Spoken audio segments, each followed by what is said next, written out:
ಇವತ್ತಿನ ದಿನ ನಮ್ಮ ಆಲೆ ಮನೆಯಲ್ಲಿ ಕಬ್ಬು ಅರಿಯುವಂಥ ಕೆಲಸ ಪ್ರಾರಂಭ ಆಗಿದೆ. ನೀವೆಲ್ಲರೂ ನೋಡ್ತಾ ಇರ್ಬೋದು ಕಬ್ಬನ್ನು ಅರಿಯುವಂಥ ಪ್ರೊಸೆಸ್ಸನ್ನು ಹೇಗೆ ನಡೀತಾ ಇದೆ ಅನ್ನುವಂಥದ್ದು ನೀವೆಲ್ಲ ನೋಡ್ತಿರ್ಬೋದು.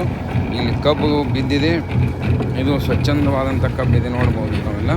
ಆಚೆ ಕಡೆ ಒಂದು ಸ್ವಲ್ಪ ರವದಿ ಇರುವಂಥದ್ದು ಇದೆ, ಬಿಸಿಲಲ್ಲಿ ಇರೋದ್ರಿಂದ ರವದಿ ರೈತರು ತಂದಿದ್ದಾರೆ. ಇಷ್ಟು ಉತ್ತಮವಾದಂಥ ಕಬ್ಬಿದೆ. ನಂತರ ಇಲ್ಲಿ ಇದು ಕ್ರಷಿಂಗ್ ಮೆಷಿನು, ಇದು ತಿರುಗ್ತಾನೆ ಇರುತ್ತೆ. ಇಲ್ಲಿ ಒಂದು 10 HP ಮೋಟರ್ ಇರುತ್ತೆ. ಇದ್ರ ಬೆಲ್ಟ್ನಿಂದ ಹಳೆ ಕಾಲದ ಪದ್ಧತಿ ಪ್ರಕಾರ ಶಾಫ್ಟ್ ಗಿಫ್ಟ್ ಅನ್ವಯ ಮಾಡಿಲ್ಲ. ಇಲ್ಲಿ ನೋಡ್ತಾ ಇರ್ಬೋದು. ಅದೇ ರೀತಿಯಾಗಿ ಇಲ್ಲಿ ಕಬ್ಬಿನ ಪೂರ್ಣ ಪ್ರಮಾಣದ ಕ್ರಷಿಂಗ್ ನಡೆಯುವಂಥದ್ದು. ಇದು ಮಷಿನರಿಯನ್ನು ನೋಡ್ತಿರ್ಬೋದು.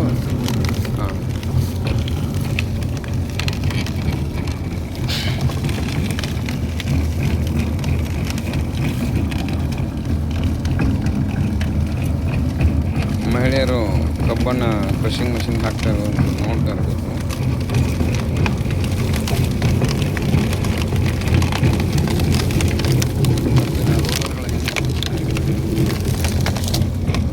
ತದನಂತರ ಅಲ್ಲಿಂದ ಕ್ರಷಿಂಗ್ ಜ್ಯೂಸ್ ಇಲ್ಲಿ ಬಂದ್ಬಿಡ್ತಾ ಇದೆ. ಇಲ್ಲಿ ಒಂದು ಜರಡಿಯ ಮುಖಾಂತರ ಹಾಲು ಕ್ಲೀನಾಗಿ, ತದನಂತರ ಇದು ಪೈಪ್ಲೈನ್ ಮುಖಾಂತರ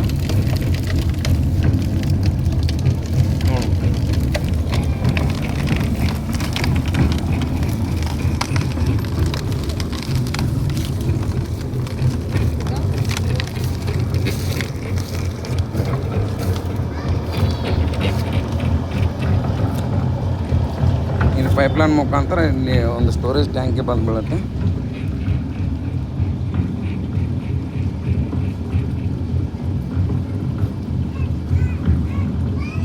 ಅಲ್ಲಿಂದ ಹಾಗೆ ಇಲ್ಲಿ ಕ್ರಷಿಂಗ್ ಆದಂಥ ಸಿಪ್ಪೆಯನ್ನು ತುಂಬ್ತಾ ಇರೋದು.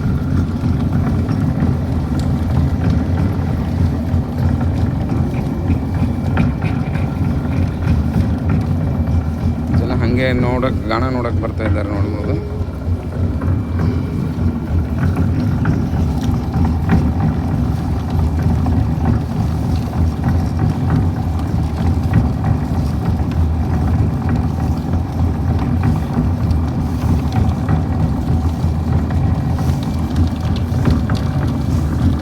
ಇದರಲ್ಲಿ ಹಾಲಂತೂ ಕಂಪ್ಲೀಟ್ ಉಳಿದಿಲ್ಲ, ಅಷ್ಟು ಚೆನ್ನಾಗಿ ಡ್ರೈ ಆಗಿ ಬರ್ತಾ ಇದೆ ನೋಡ್ಬೋದು.